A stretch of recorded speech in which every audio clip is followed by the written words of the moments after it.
ที่ยววัดถ้ำเสือนี่เขามาไหว้ตรงนี้เลยไปไหว้ปะล่ะวัดถ้ำเสือเลยครับ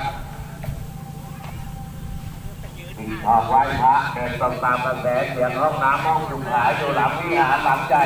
งานใครยังไม่ได้ร่วมทอดรับปากก็ขอเชิญนะครับใครมีเดือน5 เดือน 10จะบริจาคลงส่ง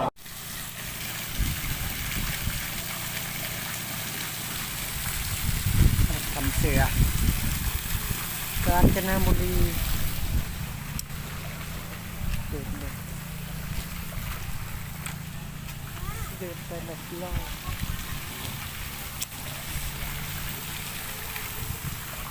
ภาษาอังกฤษอ่านอะไรวะ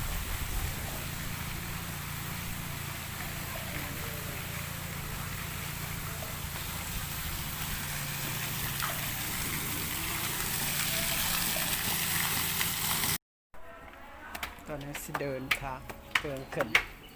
ข้างบนที่แรกว่าเสียบ่ได้ขึ้นแต่โมขึ้นเขาก็ต้องขึ้นตามนางเอกเพิ่นขึ้น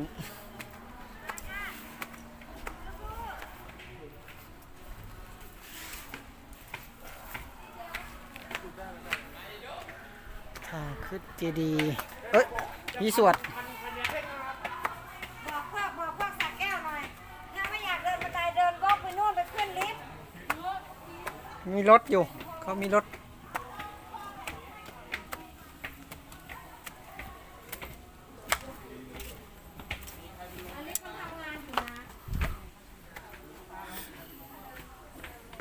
โอเค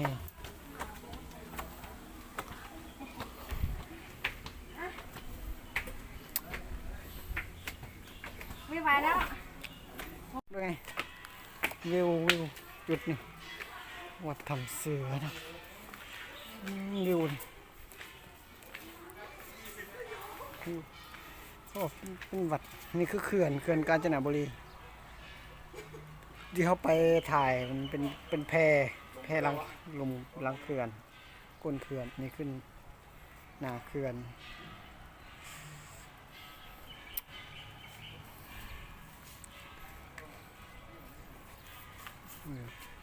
เดี๋ยวไปเบิ่งเทิงกันต่อ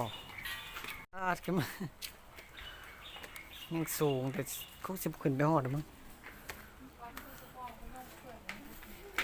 วัดทำมีห้องน้ำเนาะเดี๋ยวมีห้องน้ำทั้งคู่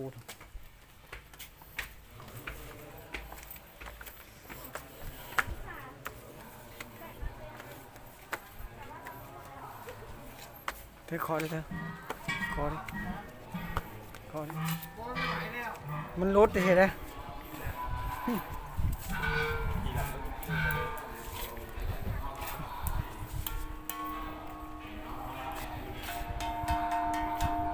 ขอทีเดียวไม่ต้องขอเยอะขนาดนั้นขึ้นมาถึงวิว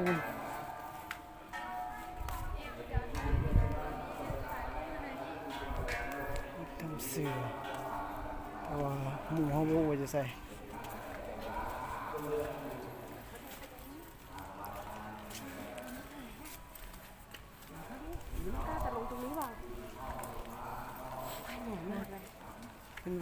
เป็นวัดใหญ่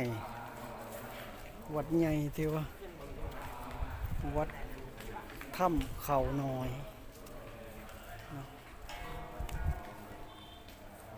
กว้างขน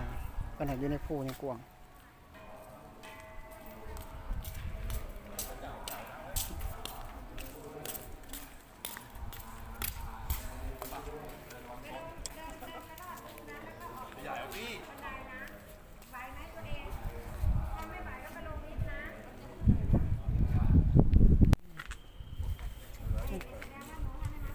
ก้อนหินแบบเดิม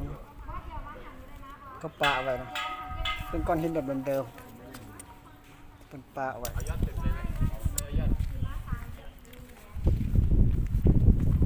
บนวิวบนกาบวายของวายวิวเขาว่าสวยงามเนาะ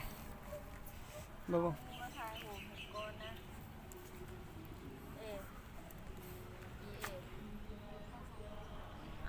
ขื่อนกาญจนบุรี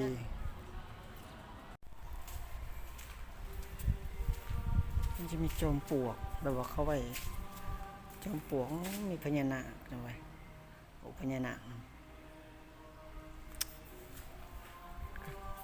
สงสัยเพิ่นแบบเอาไว้แบบว่าให้มันเป็นดั้งเดิมสิมีเก้าอี้พักผ่อนเวลาขึ้นมากันเมื่อยเนาะสิมีแบบลูกลอยปั้มพญานาคมีสิงโต2 โตเนาะสิมีพระธาตุเก่าเจดีย์เนาะประมาณ1 2 3มีหลักมีศาลซึ่งจะเป็นศาลเก่ามีพระธาตุประมาณ7